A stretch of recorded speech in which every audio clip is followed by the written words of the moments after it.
Welcome to CNAS, and I'd like to thank all of you for joining us today for our panel discussion on the economic levers of U.S. policy towards North Korea. I'm Peter Harrell.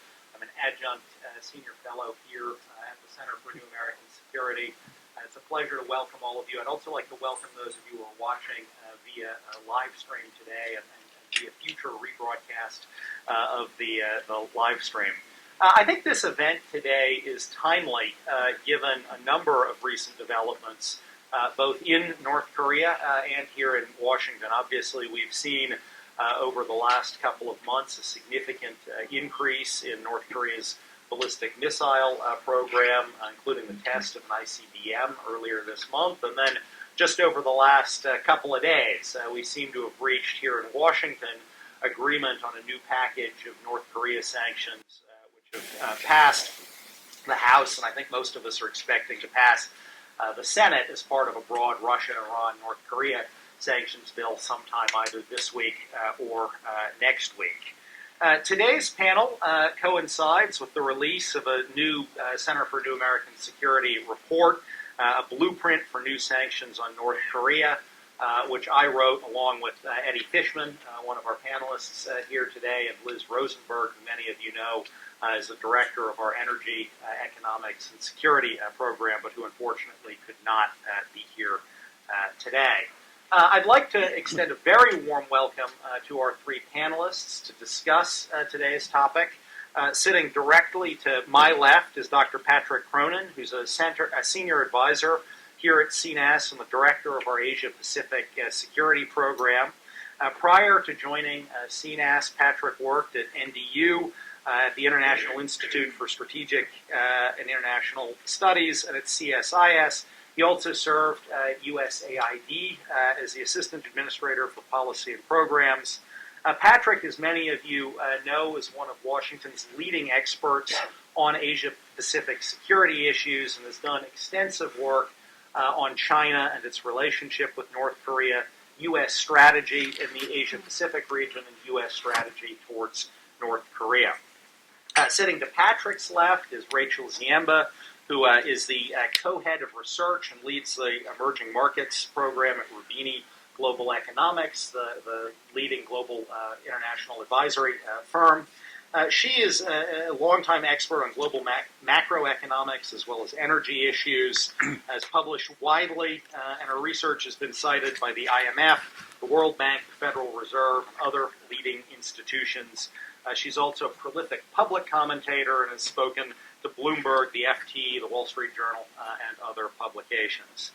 Sitting to her left is Eddie Fishman, who's a non-resident senior fellow at the Atlantic Council and previously served until I believe it was February of this year at the State Department, where he worked on the policy planning staff, and prior to that in the Economic Affairs Bureau, where he handled sanctions issues. He was previously an editor at Foreign Affairs, and just since leaving the State Department in February has published in the Wall Street Journal, the Washington Post, and other leading publications.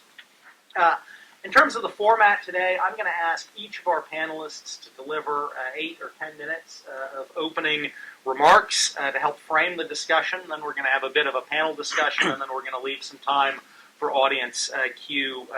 I'm going to start by asking Patrick to talk about what's happening on the Korean Peninsula and sort of U.S. strategic options, obviously including but not limited to economic options to respond to the threat posed by North Korea.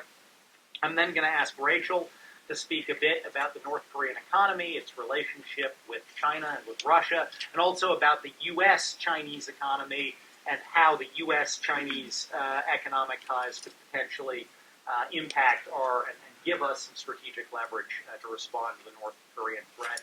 And finally, I'm going to ask Eddie to talk about sanctions options to increase pressure on North Korea, maybe offer a minute or two of remarks about the legislation that seems to be moving through Congress, and offer a few remarks about the recommendations coming out of the report we're releasing today. And then, as I say, we'll have a couple of moderated questions and then some time for audience questions. I hope you will be thinking about what you want to ask our panelists. So thank you again very much, and let me turn it over to Patrick. Well, Peter, first of all, thank you for that introduction. Thank you to the audience for showing up today, and congratulations to you and to Eddie and to Liz for an excellent report. As you say, I've been asked really to address some broader questions in terms of the situation on the peninsula, how severe is the threat, what are U.S. strategic options, and where do sanctions fit within those options. So very briefly, my top-line assessment on these issues follows. Today is the 64th anniversary of the armistice that ended the fighting on the Korean War. And today, 64 years after that armistice was signed, the Korean Peninsula is seemingly on the brink of a war-peace moment. At least that's how it is widely perceived, and it is certainly a very serious issue. North Korea's successful test of an intercontinental ballistic missile on 4 July, what Kim Jong-un dubbed a gift for America on Independence Day, has accelerated the so-called day of reckoning, the idea that now, according to leaked intelligence, if we can believe the reports in the press, North Korea is now only about a year away from having the wherewithal to deploy nuclear-tipped intercontinental ballistic missiles that can reach the United States. So it seems to have accelerated this, the stakes of this tension, if not changed the game, as some see it.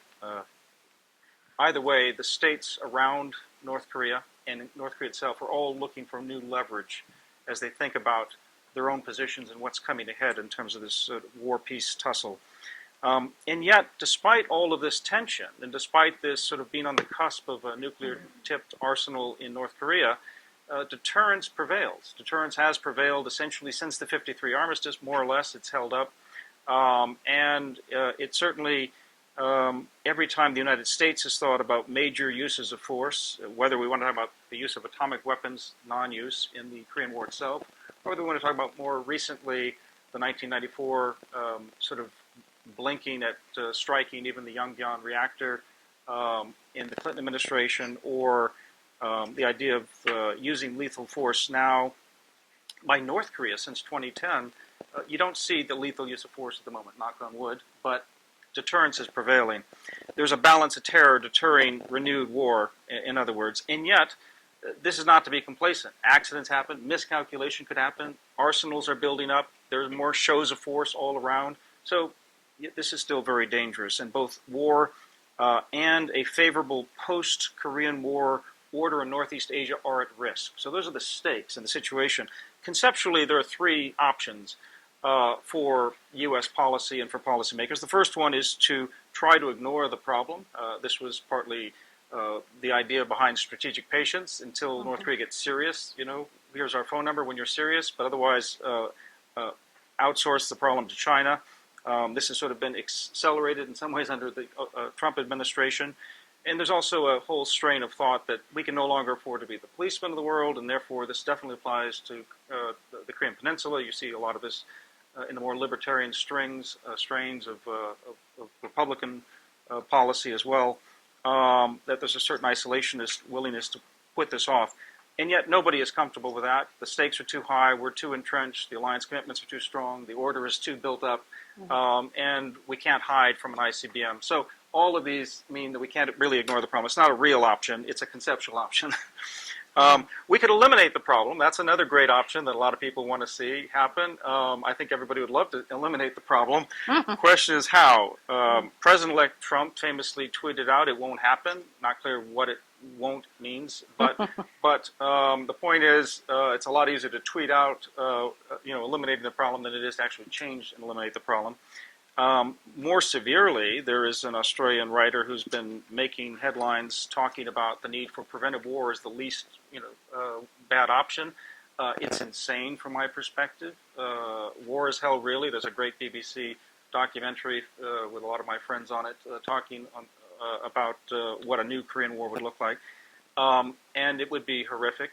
So nobody should be seeking an offensive preventive war as a matter of policy option. If we have to fight because we're attacked, that's a different matter. So we're really into the third conceptual option is the real option. And this is where we are. We were in a limited war in Korea. We've been in a sort of a limited peace as well, a bounded Cold War, and now we have to contain and try to manage down the risks. And look for off-ramps, yes, to eliminate the risk, but because that's not in the offing immediately, you try to manage them down. So contain and manage down is really where we are. And for the United States, the Trump administration conducted a very serious interagency review by all accounts. It's one of the policies they truly took seriously from day one. And yet the options here seem to be focused on trying to ratchet up pressure on both North Korea and China to make North Korea more pliable for an arms control approach, for a diplomacy framework to kind of be rekindled. That's the thrust of it, but it's not waiting for that to succeed. It's also trying to bolster the alliance and deterrence and defense to make sure that the United States doesn't let down its guard and that we remain sort of strong regardless of what North Korea brings. The North Korea policy is unchanged, and while many fear that this sort of pressure on North Korea accelerates North Korea's programs, there's no sign that North Korea ever relented. They've been unstinting in trying to build, especially under Kim Jong-un, a nuclear arsenal with quite an array of missiles. It's backed by a lot of other threats as well, including the famous conventional targeting of Seoul and cyber threats and chemical and biological weapons. But it's really the nuclear-tipped missile program that continues to get the most attention in U.S. Policy right now. And for North Korea, which just issued a threat this week, it issues threats all the time, the United States, but the threat was very revealing and said that if the United States, and this was a response to CIA Director Mike Pompeo's quotations in news articles coming out of, I think, the Aspen retreat this month, talking about the need for possible regime change, which is not the Trump administration policy as far as I know, and I don't think he was really saying that, but nonetheless, the words regime change got put into the article and associated with the CIA director, and that prompted North Korean press to say that if the United States attempts regime change, we will strike the heart of America with nuclear weapons. This is very revealing for two reasons. One, it shows you the aspiration of what North Korea is trying to build, which is a nuclear-tipped ICBM capability capable of hitting Washington, essentially, and in the heart of America. And secondly, what it fears most is the toppling of the Kim family regime, that survival of the regime is paramount. So we know North Korean aims at the very high level. That's not really a mystery. The question is how to get there and avoid war or an arms race. For the South Korean new president, Moon Jae-in, who was only elected in May and remains very popular, he's seeking what he's called a Sunshine 2.0 approach. He's called for a summit anytime, anywhere. He's thinking October 4, of course, because that's the 10th anniversary of the last summit, the second inter-Korean meeting of leaders. He's called for denuclearized peace treaty by 2020, which is good because that actually buys at least 3 years now for diplomacy. It doesn't lead you into an immediate crisis mode. But he's also called for military reduction talks. He's supported Red Cross talks next week. But unfortunately, North Korea's not really been answering the phone on these issues. Not really interested. Thanks very much for trying. We'll keep building.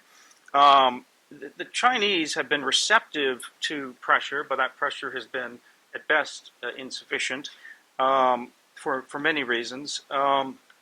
Both because of limited political will from China, but also limited capacity in terms of how the North Koreans have embedded in the Chinese marketplace, as John Park testified this week in a very important testimony, I thought, about exactly how North Korea has really found how to use Chinese middlemen and how to really circumvent so many of the pressures that come about.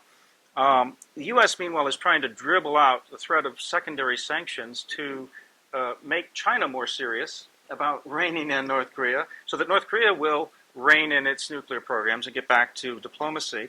The problem with this is that we have different objectives here, and so as the United States also works on a dual track of strengthening defense and deterrence, China wants to oppose things like the THAAD missile defenses in South Korea, and certainly will not applaud a strengthening of the U.S. ROK alliance, as we probably will pursue that track regardless of what happens here with North Korea's diplomacy.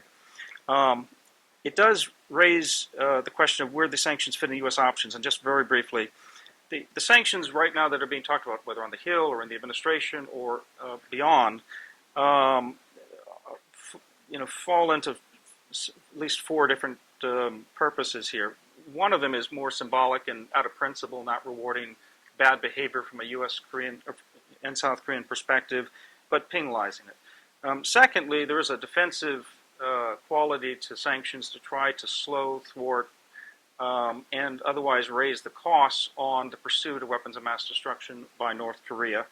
And there's a whole array of different penalties, including sanctions, that help that, but not really stop it. They just slow it down. Diplomatically, of course, the sanctions fit in terms of trying to just bolster an international unity of effort against North Korea. And North Korea, as General Brooks, our commander of U.S. Forces Korea in the Combined Forces Command, said this week, North Korea's aim here is basically to destroy that unity of effort outside, because North Korea does not want a unified opposition pressuring it.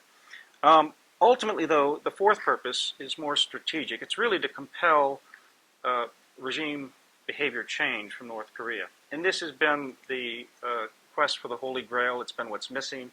It's been what's failing, whether we go back to the agreed framework in '94 or the six-party talks more than a decade ago. It's had only limited success at most. And now we're on the cusp of a third serious try at diplomacy. And this is probably going to get some traction. And in that diplomacy, we're all these countries are ratcheting up for more leverage and trying to figure out, can we get North Korea to be more serious about going back to denuclearization, or at least moratorium. The Chinese want a suspension for suspension, meaning no U.S. ROK exercises in exchange for this kind of commitment of a moratorium from North Korea. Whatever this suspension for suspension, freeze for freeze, it might be called, as John Merrill has dubbed it, it has been often the first step in this last 25-year saga, at least, of how diplomacy was elevated. So I wouldn't be surprised to see all sides moving toward a more diplomatic framework given what's happening. Is there any prospect for success this time around?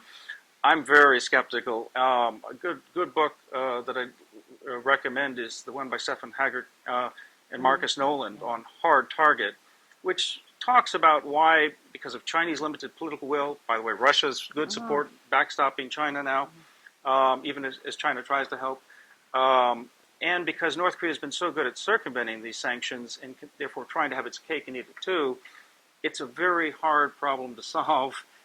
Sanctions are still part of the arsenal that we have, Peter, an important part for all the reasons I mentioned, but the prospect for success here may depend on how we define success. Managing, first of all, containing the problem and making sure we don't create a war, preserving deterrence, and at least trying then to find ways to manage down the risks of conflict, and if not possible, find an off-ramp, but not really expect it easily to come. So thank you. Oh, thank you for that very thorough and thoughtful overview of the situation we face and the sort of hard choices we have in terms of strategic approaches to solving it. Rachel, maybe I'll turn to you. Sure. Thanks, Peter. Thanks to all of you. And I have to echo the comments about the recent report. Has more about the economic relations than I've seen in many reports of late. So I'm going to talk briefly about some elements, some stylized facts around North Korea's economy, where it gets some of the goods, the financing, the web, such as we can start to decipher it. I will not belabor the point that most people do at events like this about how it's difficult to draw full conclusions because of data shortages. I spent too many years working on Iran and made some of the same comments in that regard. And also what sanctions to date might have impacted and impinged not only on North Korea, but especially on its trading partners. And finally, conclude with some thoughts on what this all might mean for the U.S.-China and even U.S.-South Korea economic relationship.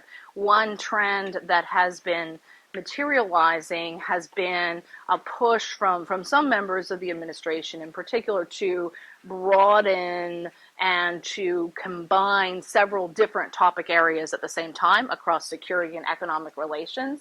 And that has both an opportunity of ratcheting things up and perhaps leading to one of the outcomes that Patrick spoke about, but it also raises a question mark about escalation.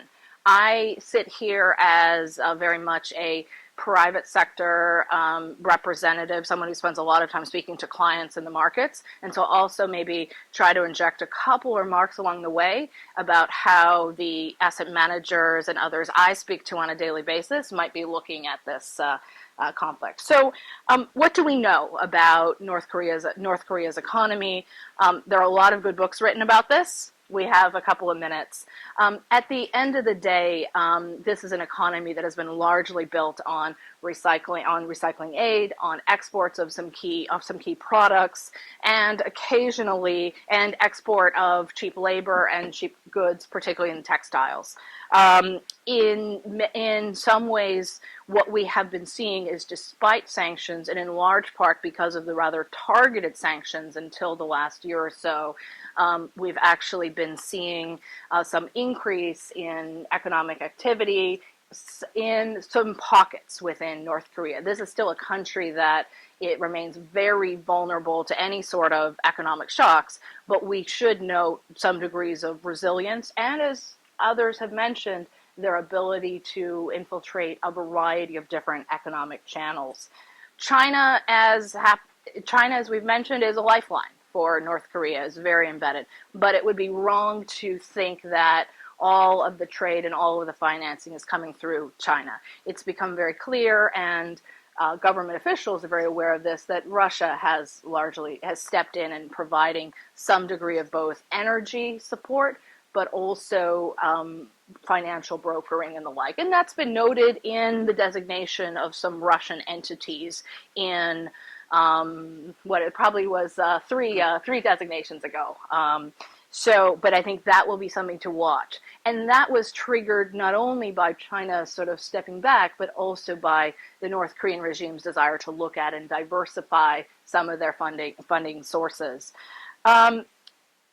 Still, at the end of the day, China's role is very important. One puzzle, I think, that is present from an economic perspective has been that, as particularly China has reduced coal imports from North Korea very sharply, that has created a noticeable, from the Chinese statistics, trade deficit between China and North Korea. Now, this is tiny compared to China's flow of funds and balance of payments. But the data so far this year has been widely reported in the press, suggests about a $2 billion sort of deficit in China's favor. Now, as I said, that's very small, but it raises some questions. There's a lot of talk about trade deficits in this town at this point. And what's also important in North Korea's context is that as I look at it, there are several different explanations for a deficit. One may be it's a couple of months and it gets balanced out. Another is that North Korea may be paying for those goods with assets that they've saved in Chinese banks or saved abroad. Another may be that there's other assets that are being transferred. But it does raise a question, and it raises a source of potential vulnerability and maybe common interest. One thing that becomes clear when you read some of the literature about the economy is that over time, many of the foreign actors and businesses doing business with North Korea face a sizable risk of default, non-payment, delayed payment. They may be paid very well for that risk, but over time, many have ultimately ended up with a loss. So that will be one thing to watch, how that trade deficit evolves, and if it really is a trade deficit. Finally, I want to just conclude with a couple of thoughts on what this might mean for the U.S.-China relationship. As I alluded to, the existing sanctions have started to have a bit of a pinch on North Korea, on a variety of actors. The impact on China's broader economy is pretty modest. The impact on the regions that do sizable trade with North Korea, the region, is meaningful. In the broader, if we think about, as I think often one of the risks sitting in Washington, or as I do in New York or in European capitals, we think, of course, about local interests. I think it may also be important to put this in the context of some of the security, but also financial and economic goals that the Chinese government is proceeding with. This is a time of targeting and crackdown of the shadow banking system. We can speak more about that after the panel. But this is a time when there is a broader push against corruption, against money laundering, particularly of those that are not seen positively by the ruling section of the government. Arguably, one of the areas of common interest might be to appeal and connect that into this into ways that cracking down on some of those illicit flows might actually support the Chinese government understanding better where credit is flowing through the economy. Finally, one concern, I mentioned at the start that I spend a lot of time speaking to asset managers. The main question I hear out there in the marketplace is, how do I price North Korea risk? How do I either benefit from it, or how do I hedge against it? And when will either the Korean won or U.S.-China trade, reprice to compensate for this really meaningful risk around nuclear proliferation, risk of war? And financial market actors, when they can't find an easy solution, they just say, "Well, I'll worry about that when I need to." Maybe some policymakers might do the same. In my mind, the linkage, the worry that has come more into the fore in the last couple of months is the way in which publicly some members of the administration, including the president, have publicly linked key economic issues like labeling China as a currency manipulator, which economics shows that it's not, or not in the way that our U.S. legislation would designate it, in my view, or related to other areas of U.S.-China trade. And those are both things that publicly the U.S. government has probably stepped back from in the last few weeks.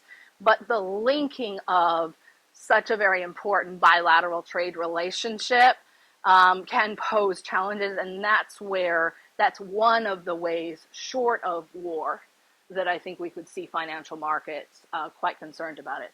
Finally, and I know I'm out of time, but I promised a word on the U.S.-South Korean relationship. In addition to the complications that Patrick mentioned on the security front, we're at a time when bilateral economic relationship between the new governments in the United States and in South Korea are going through a getting to know you phase. And there is a timeline for possible renegotiation of the U.S.-South Korea trade relationship, which will come in line with some of the others.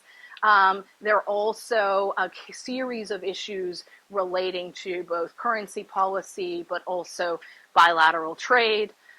We could talk for a long time about domestic reasons why South Korea might want to make economic policy change, but I do think it's important to be bearing in mind some of those dynamics and sort of rifts when U.S. officials are reaching out to their counterparts in Asia. I will conclude there and look forward to your questions and any remarks. Thank you very much for that. Very rich introductory remarks. And a couple of things I'm going to come back to you on with questions about. But first, Eddie, obviously a very interesting week to be talking about sanctions, given the fact that probably sometime within the next week or so we'll have a new North Korea sanctions law on the books, although there's no certainty on these things until they're done. But would love to hear your perspective on both the history of North Korea sanctions and kind of where we are today and where we might be headed. Thank you so much, Peter, and thank you so much, everyone, for being here today. This is obviously an extremely important time to be talking about North Korea sanctions because, as I think most of us can agree, military options are not particularly appealing in the North Korea context. So we're left thinking about non-military forms of coercion. I want to start by sort of the 10,000-foot perspective. And I think Patrick, at the end of his opening remarks, mentioned that there are a variety of reasons why the United States uses sanctions. Sanctions tends to be this catch-all term, but we actually use them in quite different ways to attack different problems.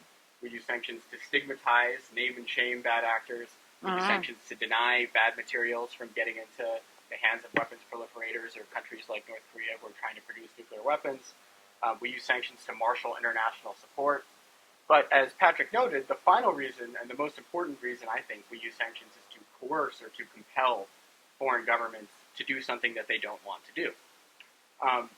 Yes, this is sort of the holy grail of sanctions. It has not worked yet in the North Korea context. But what I would posit is that it's not very surprising that it hasn't worked in the North Korea context, because frankly, we have not structured our sanctions in a way that would have a coercive element on North Korea. We focused on those other sort of purposes of sanctions at the expense of coercion. So what do I mean by that? I think most of us can agree that the Iran sanctions program, which is probably the best example historically of a sanctions program that applied so much economic pressure that it actually led to us getting what we wanted in terms of constraining Iran's nuclear program, was much stronger than the North Korea sanctions program is today. But if you just looked at the UN Security Council resolutions on North Korea and compared them with the UN Security Council resolutions on Iran, the resolutions on North Korea are far more expansive. They impose significantly greater sanctions on North Korea than the Iran UN Security Council resolutions applied on Iran. So why is this the case? Well, frankly, the United States applied a completely different paradigm for sanctions against Iran than we apply toward North Korea. On Iran, the UN Security Council negotiations were used primarily to really sort of marshal international support, to condemn Iran, to build legitimacy for a coercive economic program.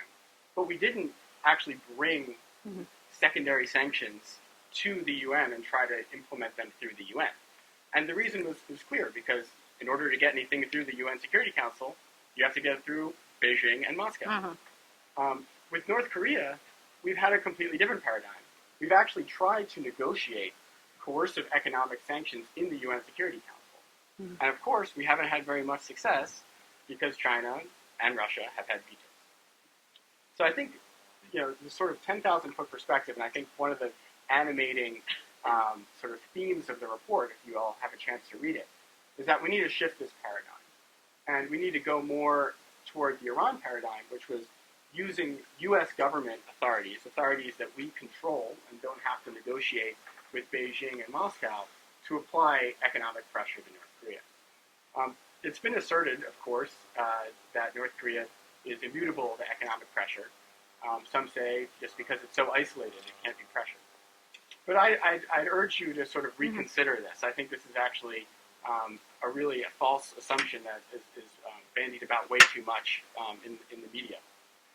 First of all, North Korea's GDP, although it's hard to have good statistics on it, at the low end, the estimates are around 17 billion. At the high end, they're above 30 billion. This pushed North Korea about at the global median. It's not particularly a small GDP. It's not a large GDP. It's about sort of right in the middle of countries in terms of GDP. And then if you look at North Korea's foreign trade, this is actually one of the more interesting aspects. In 2015, we have data, a third of North Korea's GDP was foreign trade. That's quite high. That's a very high trade dependence for the economy. It's actually larger than what Iran's trade dependence was in 2010 when we really picked up our sanctions on Iran.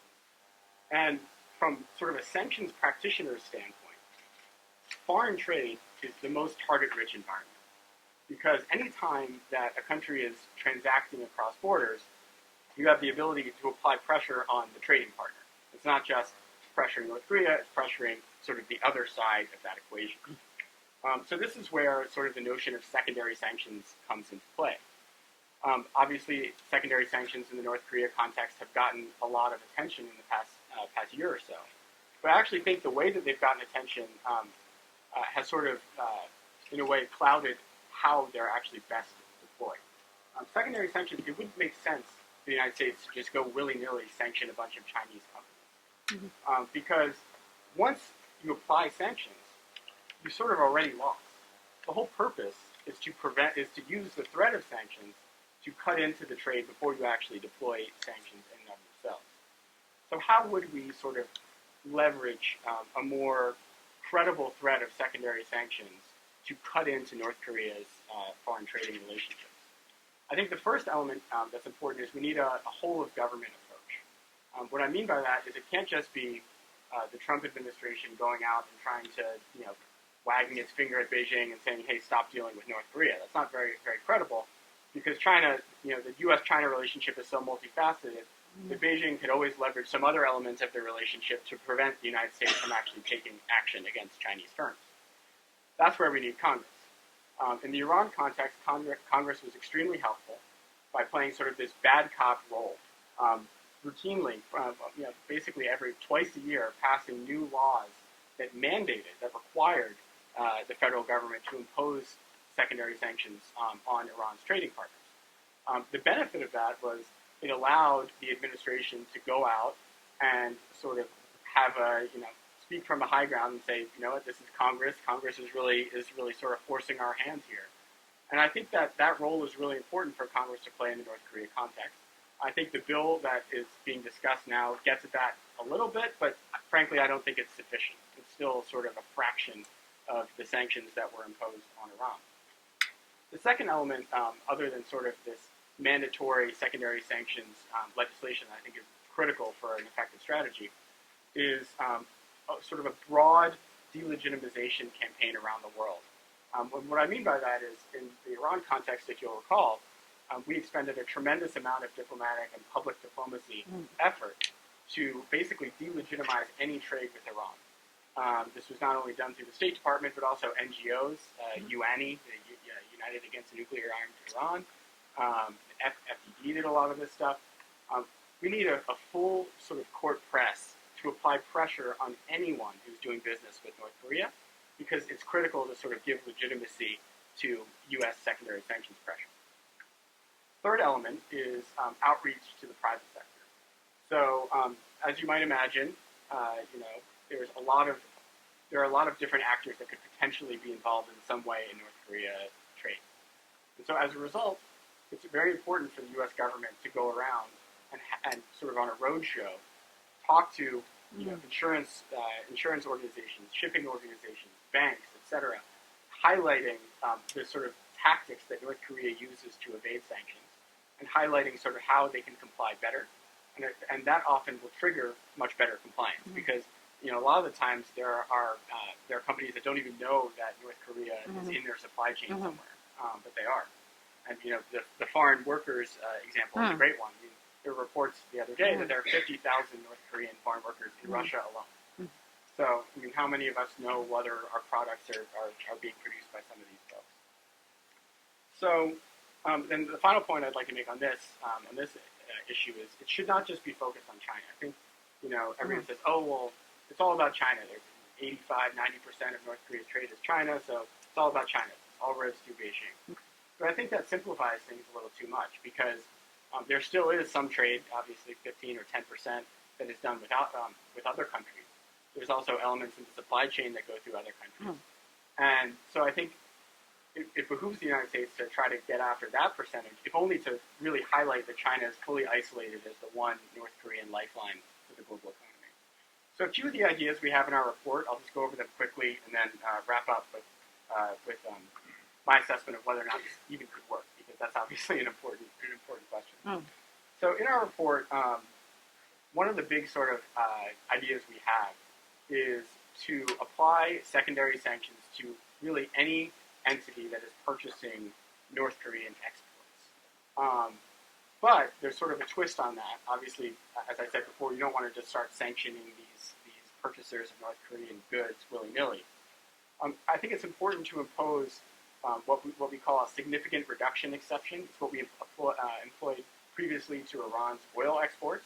And what that means is we can tell jurisdictions, tell China, tell Russia, that we'll waive sanctions on their companies so long as every 6 months they're significantly reducing their imports from North Korea.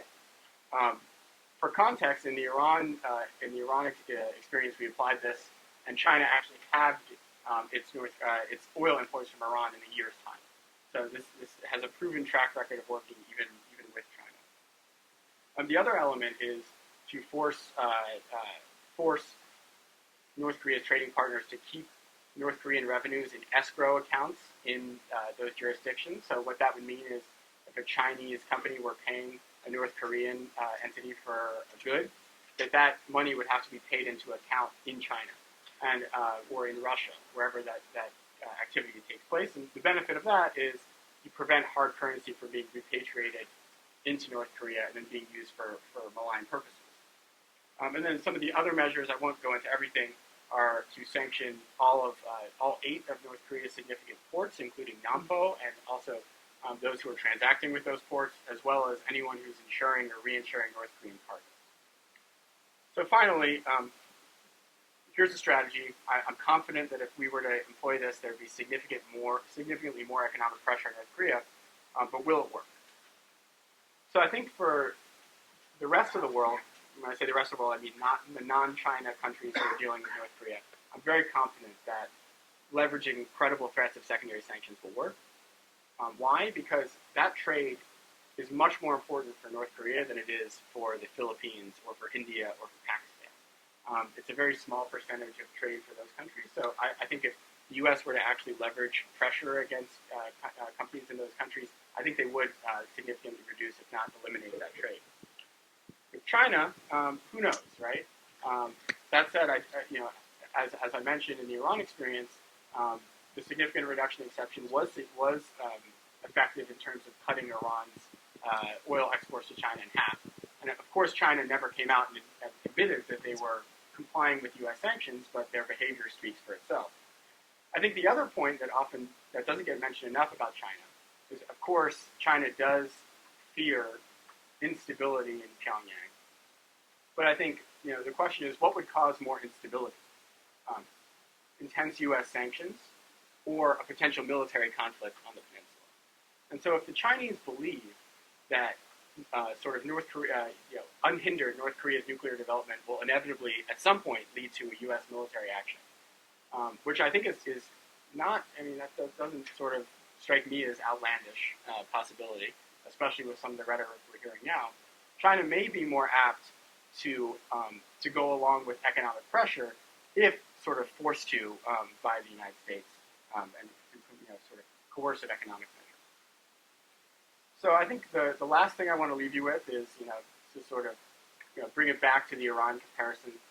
This is obviously a much harder problem than Iran does. The government in Iran never even professed to desire a nuclear weapon, whereas in North Korea, the Kim regime has made this an epicenter, sort of the center of their legitimacy at home, and they're testing nuclear weapons actively. So it's a much more difficult problem. That said, given sort of the very poor options we have, I think we'd be remiss not to try to see if more leverage on North Korea could lead them to the table. And sort of the final point I'll make is, of course, now with this leaked intelligence assessment that North Korea may be only a year away from an ICBM, some may be saying, well, time is so short, isn't this strategy going to take 10 years to build the necessary leverage over North Korea? Again, I'd refer you back to the Iran example. So the sanctions on Iran's oil exports came into force in 2012. By mid-2013, we had cut their oil exports in half overall, from about 2 million barrels a day to 1 million barrels a day, and also then quickly got the Joint Plan of Action, which was the original nuclear deal. That all happened in a year's time. So I posit that it is possible that we actually could ratchet up the pressure quite quickly. Well, thank you, Eddie. Very interesting and I think probably sometimes a provocative set of comments on that. Looking at the audience, suspect you may get pushed on one or two of those comments when we get to Q&A, but thank you very much. Very thoughtful and interesting set of comments. So I'd like to open the discussion by asking our panelists a couple of questions, keying off of your opening remarks. I actually thought, Rachel, I'd like to start with you, because I think one of the things you put on the table is the fact that this administration, the Trump administration, has seemed to be much more willing than the previous administration was to kind of link disparate issues together. The previous administration which I served in for a number of years, tended in our U.S.-China relationship to like to keep things on different tracks. We had sort of an investment track, a trade track, a North Korea track, an Iran track, a cyber track, and defense tracks kind of things. Whereas, as you said, Trump has even come out and said earlier this year, China might get a better deal on trade issues if they help us on North Korea, which is just something the previous administration would never have said, at least not publicly. And I think even internally, it's something that would have been very hard for them to sort of seriously put on the table. I'd love to get some of your thoughts about, as somebody who has worked on the Chinese economy for many years, thought a lot about China and sort of China big picture issues. How do you think, does this create, to what extent does this sort of ability or willingness of the Trump administration to link issues and make trade-offs against issues open space for maybe more effective negotiations with Beijing, or is this something where that is ultimately going to come back and not yield kind of additional fruitful results for the U.S.? And I'm going to ask you the same question, Patrick, after Rachel gives it again. Yeah, I think that's a real thing at the crux. I mean, I put in the remarks, sort of put the trade off. I mean, I think there has been a trajectory over several administrations of recognizing that there were a whole number of issues that were so important that only the U.S. and China together could try to address them both bilaterally and looking for areas of common ground, right? We think about some of the moves on the energy side and the like, and there was some cross-border, where I think there is a bigger issue which is outside the linkage, which is outside even the U.S.-China relation, which is that that other countries are looking and trying to identify what the key U.S. economic and strategic policy goals are. And there's an environment, which sometimes can happen in other administrations, but seems more palpable now, of different voices putting forth different views on issues in, maybe a little bit less on North Korea than on other issues. But I do think there is a question mark of, at the end of the day, how do all the priorities kind of come together? I think there's also a learning process around the deal making efforts and this desire to get something that can be sold as a deal, particularly on the economic policy side. We've actually seen, if anything, a bit of a roller coaster ride, or ups and downs, on U.S.-China economic relations in the last probably 100 plus days. Relating from early sort of wins to U.S.-China comprehensive economic dialogue that, from all I hear from those in the room, was one that put a lot of hard issues on the table and ended with a lot of agreements to put things off for the next meeting. And that's better than, in my view, than trying to sell divergence as pushing things forward. So I think the issue is, it's not clear to me that linking things gets to a better deal. I think where there may be more areas of common ground are in linking in looking to the common long-term interests, including avoiding conflict in Northeast Asia, including the threats to the Chinese financial system that might come about from more and more illicit trade and money laundering and the like. And that may be something, I'm not saying the Chinese officials will necessarily be fully receptive to that, but those long-term issues, the strength of international financial plumbing and the like, that might be a little bit more positive a trade-off than, for example, linking some of the broader trade issues. I think as an economist and as someone tracking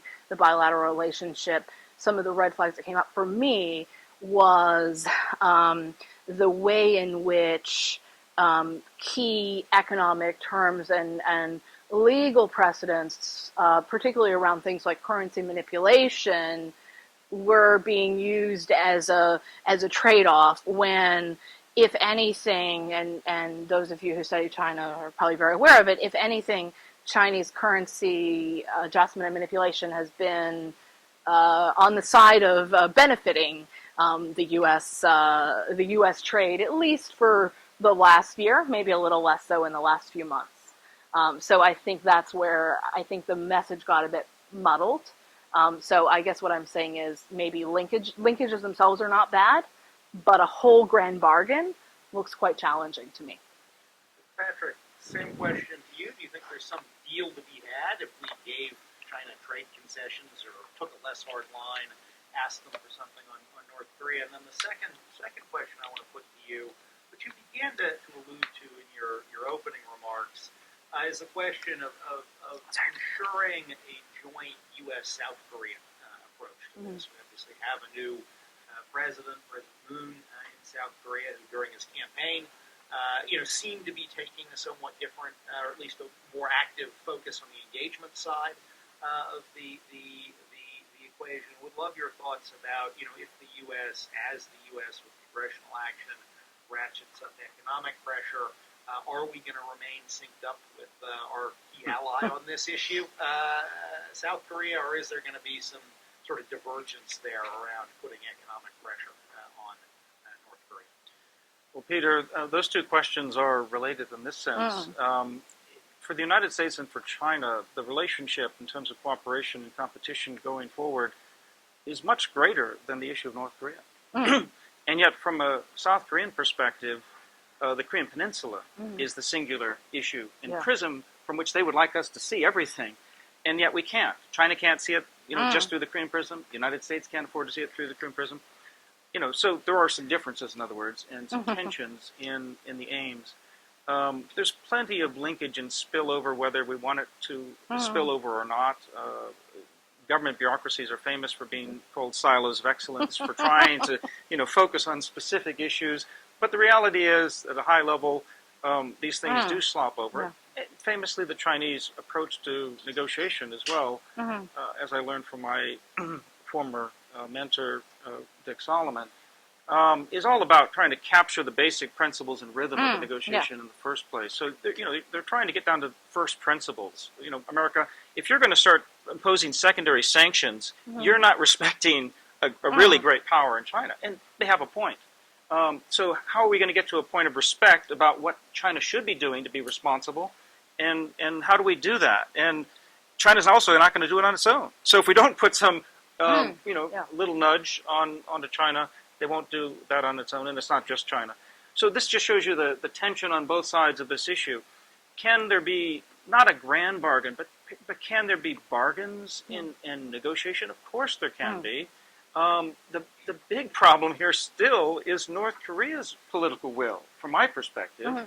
And we can say we haven't done enough to test the political will. Fair enough. We need both pressure, and somebody has to also hold out the carrots, the incentives for North Korea. And there's a problem for our democracies, especially for South Korea and the United States. How do you sustain over time, not one administration, not one official, not two officials, but how do you sustain over democratically elected South Korean and American administrations over time the implementation of an agreement that is by definition, like the Iran agreement, problematic with different constituents? Because it's at best incremental steps in arms control and no trust still. So it's a very, very thorny problem. It doesn't mean it's not worth trying. It doesn't mean that U.S. and China can't really come together, especially with a South Korean progressive government that wants to give this a try. But again, for me, the problem remains in Pyongyang. And also, we're part of the problem too, because our aims are different from Pyongyang. They want to secure themselves, of course. But the United States is not going to drop its guard. South Korea is not going to drop its guard completely.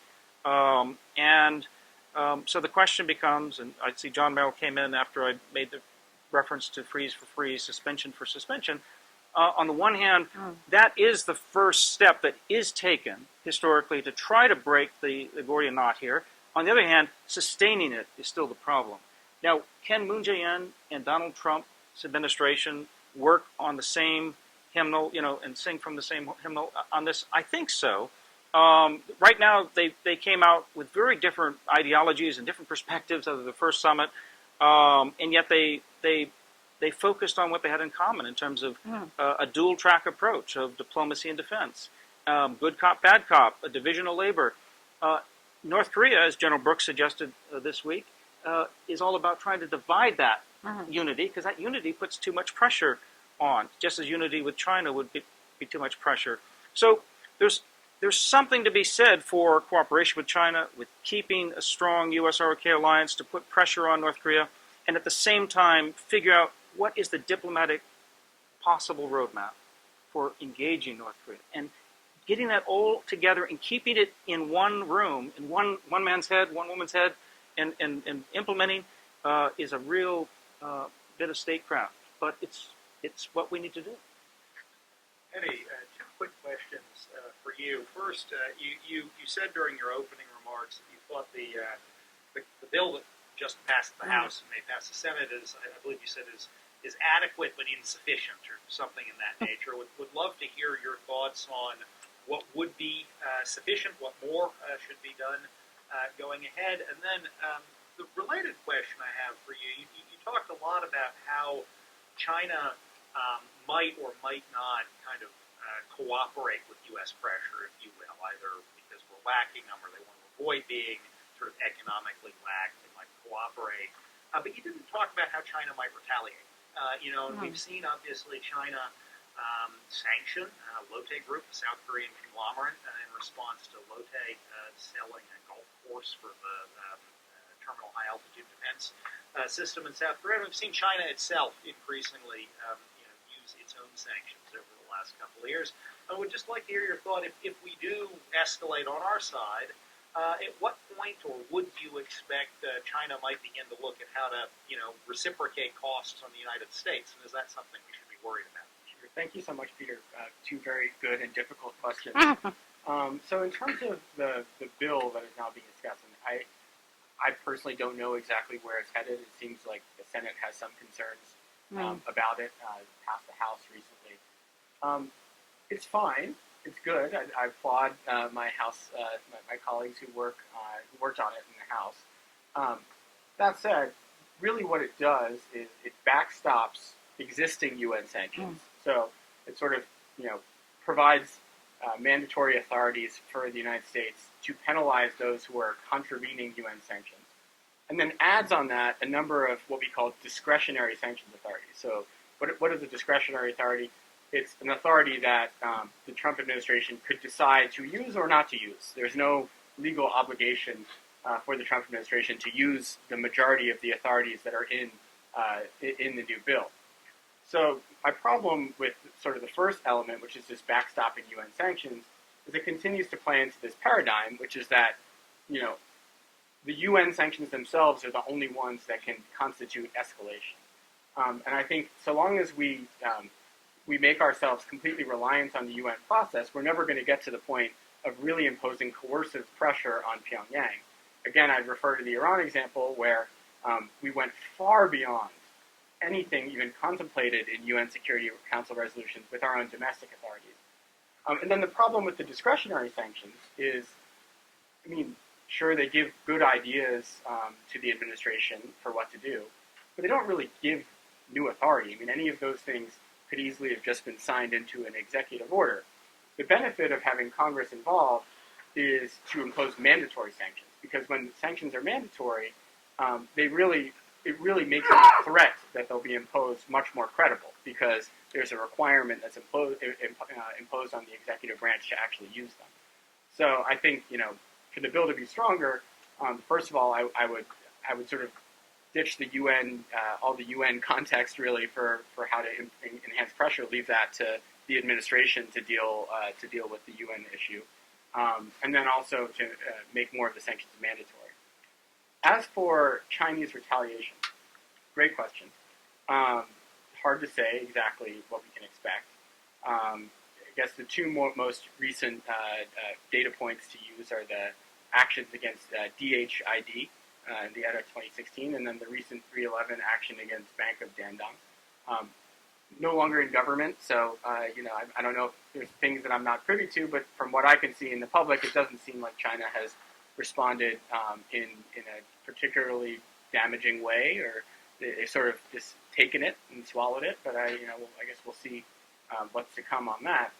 But I think your question sort of gets at one of the things I was trying to explain in my initial remarks, which is the approach, the proper approach to secondary sanctions isn't just to go and sanction a bunch of Chinese companies. I think that's a self-defeating prospect. It's a recipe for a tit for tat in which China could well respond in ways that are damaging to U.S. or South Korean or Japanese interests.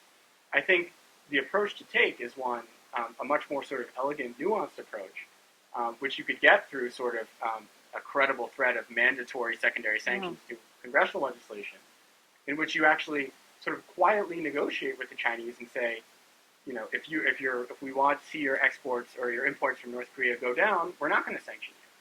So the approach that I'm putting forward here is one in which we leverage a credible threat of secondary sanctions, but we don't sort of get into a tit for tat with China. And again, you know, for those who say, "Oh, well, how's that even possible?" We did this, and we did it vis-a-vis China. I don't think China wanted to stop buying oil from Iran in 2012 or 2013, but they did. They halved their oil imports from Iran. Well, thank you all very, very much for those comments. I think now we have a bit of time for audience Q&A. We're going to do about 20 minutes or so of audience Q&A, and then I'm going to ask each of our panelists if they'd like to make any closing remarks. So I'm sure there are questions in the room, and if you would, before asking your question, please state your name and your affiliation. Let me go over here first. Yes, sir. I believe we'll bring a mic around because this is being live cast. Watch out. Oh. Thank you. Ian Talley, Wall Street Journal. Hello? Check. Good. Yeah. We can hear you. I was going to say, we can hear it. Firstly, haven't we already asked the Chinese to act? I think several months ago there was a request to clamp down on 10 different entities. Beijing did not do that. Isn't that an indication that that sort of leverage is not going to work? Secondly, isn't there existing authority that the Treasury has, given that most of the funds, cross-border trade is being funneled into Pyongyang anyway, to the government, vis-a-vis the state-owned companies, etc.? And third, isn't the calculation completely different with Iran, Tehran, than with Pyongyang, just given the political, logical calculations within the regime in Tehran vis-a-vis Kim Jong? Yeah, just a very high level. You know, we're 6 months into the Trump administration, so there was always a desire to try to give some period of time to test China's seriousness and whether or not there's a changing or evolving political will, especially in light of the fact that there are other issues on the table in U.S.-China relations. We have, on the one hand, seen some indications that China has cut down coal purchases, and yet, on the other hand, maybe the bottom line isn't changing so much in terms of what's crossing the border with China. Again, John Park's testimony this week talking about the embedding of the North Korean businesses using Chinese middlemen, financing, logistics. It's. I want to apologize for what the Chinese government can or cannot do, but they're not all powerful in Beijing. They have some control, more direct control, obviously, over the state-owned enterprises than they do over local businesses and regional businesses. So these things could take time, and we may have to play upon Chinese policy rather than foisting our policy on China, which this is, again, going back to John Park's testimony, playing up the three antis of China, right? The anti-corruption drive, the anti-narcotics drive, the anti-counterfeiting drive. At least that way, you're asking China to do things they're already doing that then support cracking down on North Korea. Those things take time. They're insufficient. They're inadequate. So I agree with the thrust of your questions. But I think from the Trump administration's perspective, this has still been worth trying, and it's still a work in progress as far as I can see. Can I make just a very quick add-on, just to reinforce the point Patrick just made? Because you're right. There is certain, because I think it needs to also be seen in the dynamic within China between local governments and the central government. and those dynamics, because some of them, yes, are state-owned enterprises, but they're actually locally based state-owned enterprises, which complicates even more and plays into this long-standing dynamic between region and local. So that dynamic, I think, makes it a bit more tricky. The other dynamic that I think in some ways makes it trickier than Iran is that there are a variety of different private or quasi-private actors involved.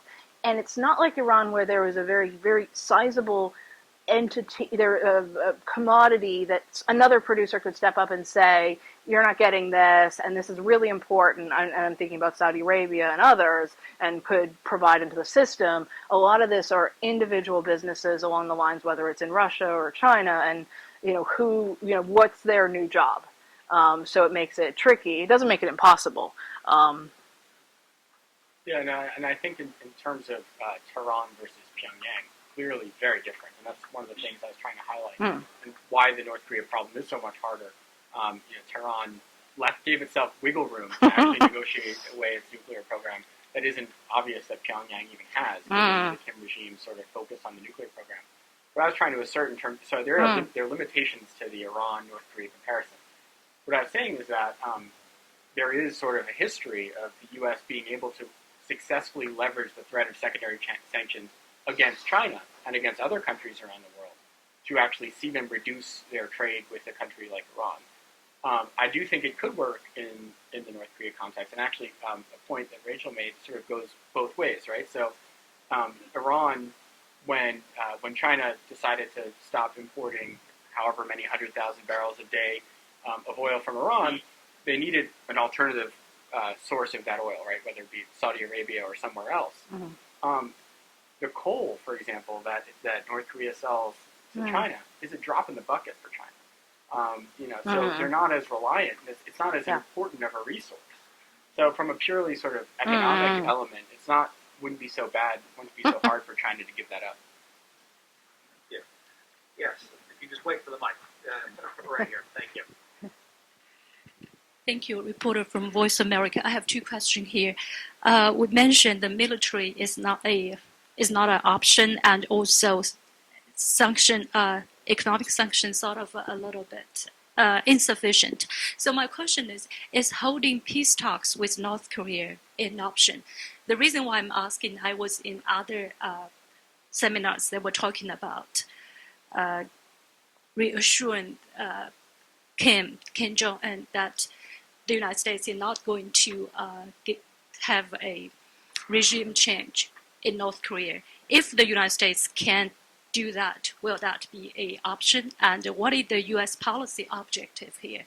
And also, second question, one of the panelists mentioned that when China steps back, Russia stepped in to support North Korea. So what is Russia's calculus here in North Korea? Thank you. Patrick, maybe I'll turn to you on prospect for peace talks and how sort of thinking about that issue should fit into the negotiating strategy of the U.S. and our South Korea and our allies. And then Rachel, I think probably would be great to talk a little bit more about what Russia's doing here. Well, first, let me just take on the assumption that the military is not relevant here. I mean, the use of force is not a preferred option by anybody. But the military is extraordinarily important element here and maybe underappreciated in this discussion because we're focused on sanctions. For instance, for the United States to initiate strategic defense talks with South Korea, if not also Japan, a comment I heard from a congressman this last week on the Hill, is exactly the kind of thing that could both stimulate Chinese interest that coincides with the sanctions, the secondary sanctions, and worry North Korea into thinking that maybe it's not a cakewalk to just think that we can acquire nuclear weapons and not have risk imposed without the U.S. administration or South Korea taking military action that would be against our interests. Now, that's just on one side. But peace talks, this is something North Korea has insisted on, something now the South Korean government under President Moon has proffered. The first attempt at this was supposed to be last Friday, talks at Panmunjom. That didn't happen because North Korea apparently didn't pick up the offer. But the whole idea of a 2020 agreement on denuclearization is sort of coupled with a peace architecture. And I think there's a great intent on the part of the Moon administration and the Blue House to attempt a peace architecture, a peace treaty, a peace agreement. And the prospects for that are, highly, problematic at very best, right? I mean, if we can't get China to enact, tougher pressure on 10 companies that are working and trading, how can we expect in this huge deficit of trust with Pyongyang, not just between the United States and in North Korea, but also between North Korea and everybody, including China.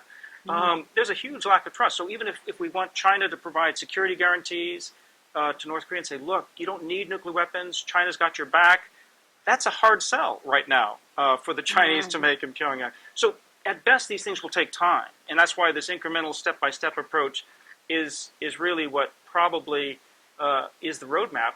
And because that incremental approach is open and susceptible to being undercut, especially in democracies, at any point over the next several years, it just makes it so difficult. It's a challenge. That's why getting to the peace.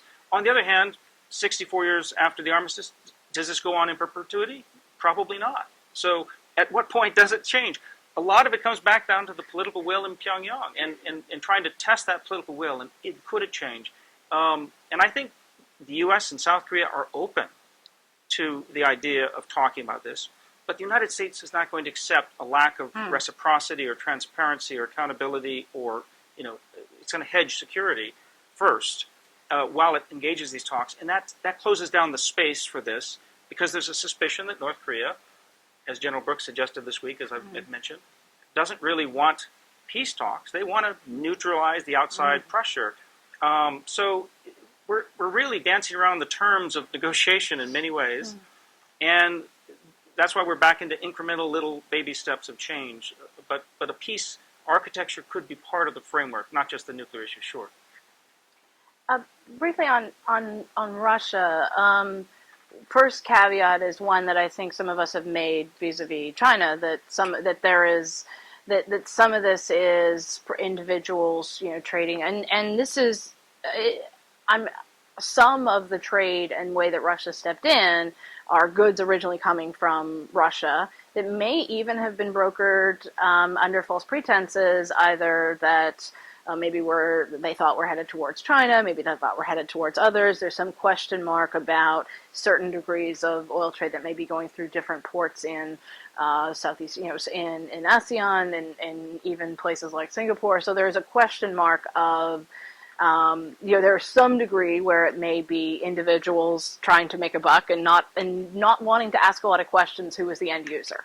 And so some of what we've been talking about here is greater transparency, raising the risk. There is a broader strategic interest, one could argue, for Russia being more involved in Northeast Asia. There is also an argument around disruption. There is also, but it was very explicit. There was very explicit in public statements from the North Korean government that their concerns that China was no longer the staunch ally, as Patrick just mentioned, made the North Koreans look for other involved actors, and and Russia is not a new player in this space. They've come in and out. We think about the role that the Soviet Union played, a whole variety of things. So those standing trains likely come to play. But so it's hard to say one thing. I don't know, maybe Eddie or others to say on Russia. Other questions? I'm going to take two at a time now, just as we get through time.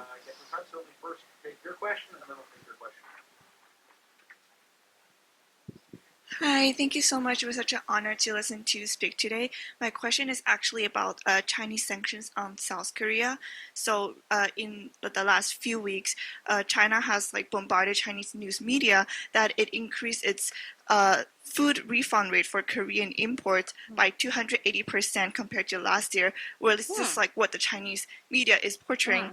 I'm not entirely sure whether this is true, but the Chinese government is trying to portray in a way that the THAAD deployment, the missiles deployment, is due to this sanction. So from your very objective and sort of analytical viewpoint, does China have this sort of economic leverage on South Korea? And if so, how should the U.S. balance against this increasing pressure on South Korea coming from China that is complicating South Korea's position on the Korean Peninsula?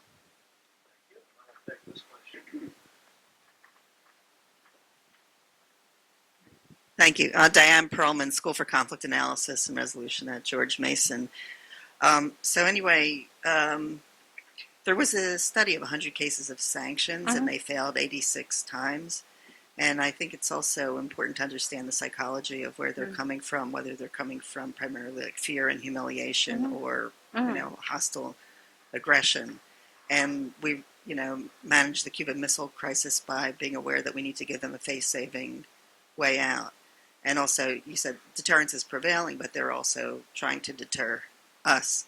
So I think what's most promising is the freeze for freeze and the new sunshine policy, and maybe having the good cop be more prominent and the sort of the bad cop be more in the background because they know it's there. And also, that nukes take on a whole meaning of prestige and dignity. So, just are there ways that we can give them the face-saving way out and reduce tension? Thank you. I'm actually going to step out of my role as moderator on the first question here because CNAS is actually about to launch a project looking at China's use of economic coercion, which is going to start shortly and run for a year. I think this is actually a very important issue globally that we're seeing China increasingly use some of its economic clout to achieve strategic ends, much like other countries have. You've mentioned, we discussed earlier, South Korea example. We've seen it in Taiwan. We've seen it in Japan several years ago. We've seen it around Dalai Lama issues for quite some time. So all I would say on that is I think this is a very important issue. I think that it's one we're going to see more of out of China over the next couple of years. And I do think it's something that the U.S. and our allies need to give more strategic thought and strategic planning to potential defensive measures around.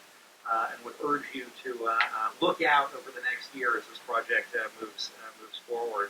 On Diane's question, Patrick, do you want to take that? Well, I didn't hear so much a question as a sort of a comment, and a sensible comment. Yes, it's not just from sanctions, but from the study of coercive diplomacy, as late Alex George wrote about, among others. The need to offer carrots and not just sticks is obviously part of a more successful approach to trying to change a very circumscribed issue, not open-ended, war, peace, you will now come to the table and always recognize us as paramount. I mean, it has to be something much more discreet at stake here.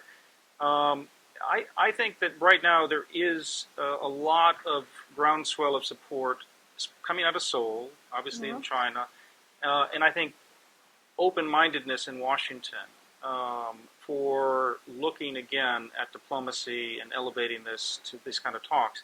And I think that's likely to be attempted here. But I've only pointed out all the pitfalls that are so many that it's hard to be optimistic about the outcome of that. So starting those talks is going to be a lot easier, frankly, than finishing them successfully.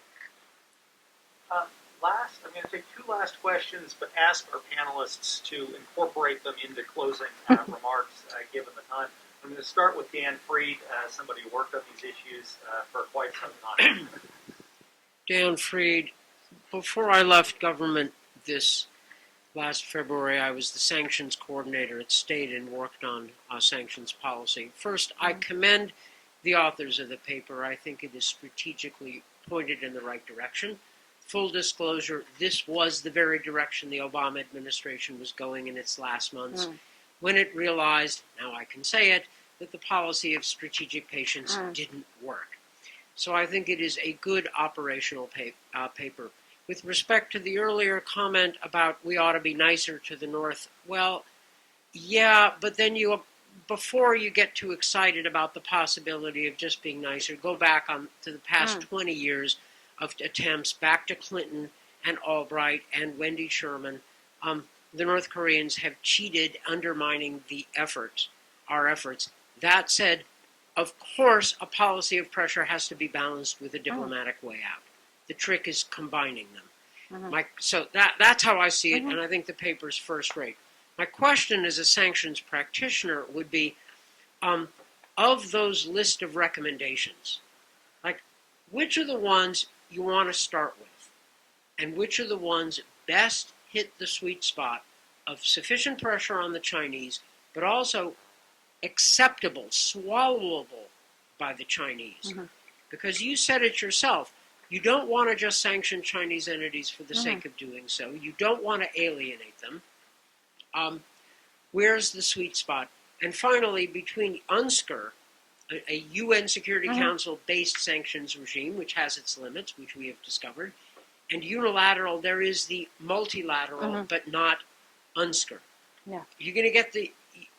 I want to know whether you assume that you're going to keep the Australians, South Koreans, Japanese on alongside, and the European Union, because that helps, especially if we end up going after Chinese and Russian entities. Now, I'm sorry that this question rapidly gets us into sanctions wonk speak, but the question for the Trump administration, some of whose people are thinking along the lines of your paper and sensibly, are going to want to actually know what to do. And they're going to frankly need the help if and as they try to do the right thing. Last question. I'm going to go way in the back. Yes, ma'am.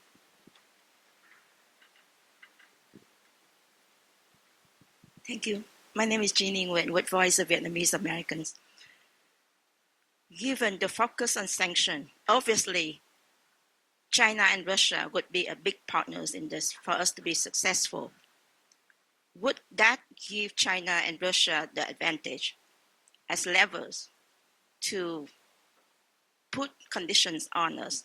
And there has been a very worrisome thought from ASEAN, especially from Vietnam and the Philippines, that would this put the South Asian Sea or South China Sea on the table? And if so, what would you advise the administration now and that forever decision regarding the national interest and the global security of, obviously the U.S. and the international? We're very worried because the last weekend, China has two very provocative actions. They had their jet intercept the Navy, the U.S. Navy surveillance flight very closely, and they also order Vietnam and the Spain Respo oil to withdraw from the EEZ against the PCA verdict, and there has been no statement from the U.S.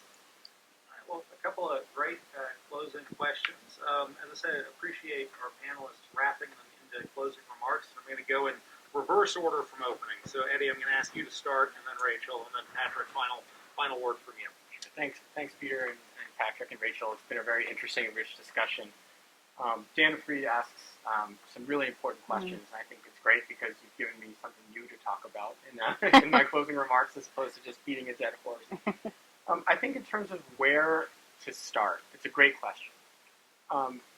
And again, this may get a bit wonky, so I'll try to explain it in words that that are easily understandable. So, this notion of a significant reduction exception, what does that mean? It means that if the United States, if Congress, it really has to be a congressional initiative, were to impose mandatory sanctions on any entity around the world that purchases significant amounts of coal, textiles, iron ore from North Korea, basically any product, any export product from North Korea that earns Pyongyang hard currency, but then provides basically a face-saving way out, if you will. It's not just North Korea that needs it, it's also Beijing that needs it, frankly, in terms of North Korea trade.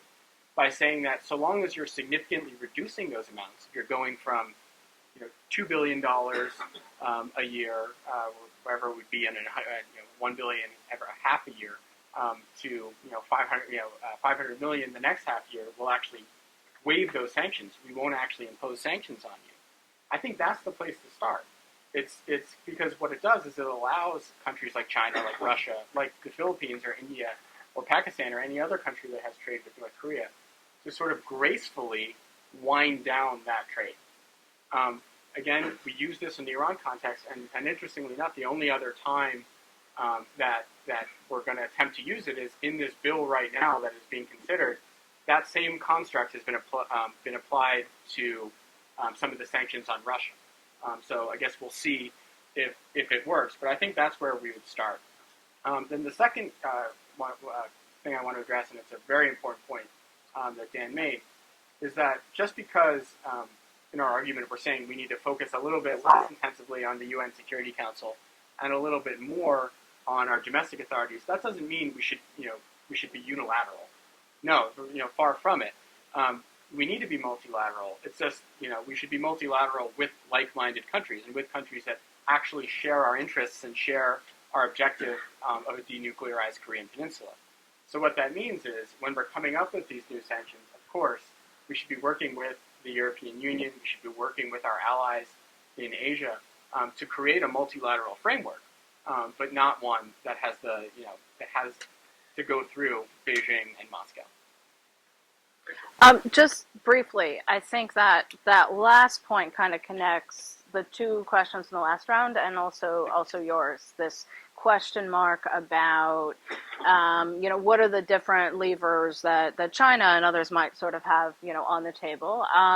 I think there are other people on this panel and in this room that can speak more about sort of the South China Sea and how that comes into Northeast Asian security issues than I, but I think it's very clearly a risk, and we've seen that in bilateral sort of talks, not only U.S. and Southeast Asian leaders, but I think the problem, but that doesn't mean that it should. That just means building a coalition in a different way. I might disagree slightly with Eddie's comment about policies that don't go through Beijing and Moscow. I mean, it's clear that keeping and maintaining that coalition, particularly of Asian and European powers, is important. But that at the end of the day, if we're talking about financial and trade flows that mostly are going through Moscow and Beijing, there needs to be some way that their interests are at play, and China probably there is more common interest to work upon than vis-a-vis Russia. So maybe in keeping the Asian allies and the European allies on board and maintaining kind of a common front, having more unified and coordinated actions. But we can't lose sight of the fact that unlike with Iran, there was not a story where one could look and say, well, the Europeans buy a lot of, South Europe buys a lot of oil from Iran, that in of itself solves a problem, and then get the others to reduce it. So I guess it's pointing to a double track, and I'm sure it means a lot of us will be writing a lot about these things in the months to come. I'll stop there. Last word. Well, Peter, I mean, all of a comprehensive, affirmative U.S. policy has to include sanctions as part of it. This is a tough slog, difficult work. It's going to require cooperation with our closest ally, the ROK, in terms of the Korean Peninsula issues, as well as with other key allies, especially Japan, and then figuring out where is the common space to cooperate with China and even Russia. Will the grand bargain or the linkage and pressure from Russia-China cooperation force the United States into making other concessions, including in the South China Sea? I don't think so, but the balance of power among major powers still matters. The United States, especially in the last 3 years, as it's watched Russia sell high technology, conduct military exercises in multiple theaters of the world, because of the Ukraine predicament that it got itself into over sanctions, by the way, we have seen a growing alignment between Beijing and Moscow. It's short of an alliance. It's highly opportunistic. Russia still has a lot of other very specific mercenary goals and economic goals, I think, in mind. But at the same time, it does complicate matters when Russia's so quick to fill in behind China on fuel for North Korea or on other issues. But a grand bargain, again, assumes the idea that leaders really can make these sort of decisions that force governments and societies to follow up and implement. I think we're in the opposite world right now. We're having trouble just implementing very basic policy. So before we get too worried about dividing the world in half as they did in the 15th century between Spain and Portugal, I think we can figure out there's plenty of scope for trying to find out cooperation with China and Russia on dealing with this North Korean predicament that nobody really wants to see, a proliferating North Korea. Yeah. Sanctions can be part of that. It has to be part of our pressure points. We can do it much better, I think, as this report suggests. But that's not, again, a comprehensive answer. It has to be part of the diplomacy. And the final word here is simply to make sure that the United States, in the Trump administration, finds a place for statecraft and diplomacy that so far has been missing. I mean, you really sense that the Defense Department is the adult in the room when it comes to resources and power. But without diplomacy on the other side, you can only do so much. And so we have to figure out how these things work together in harmony toward a political resolution. This is something that the National Security Advisor, H.R. McMaster, knows so very, very well.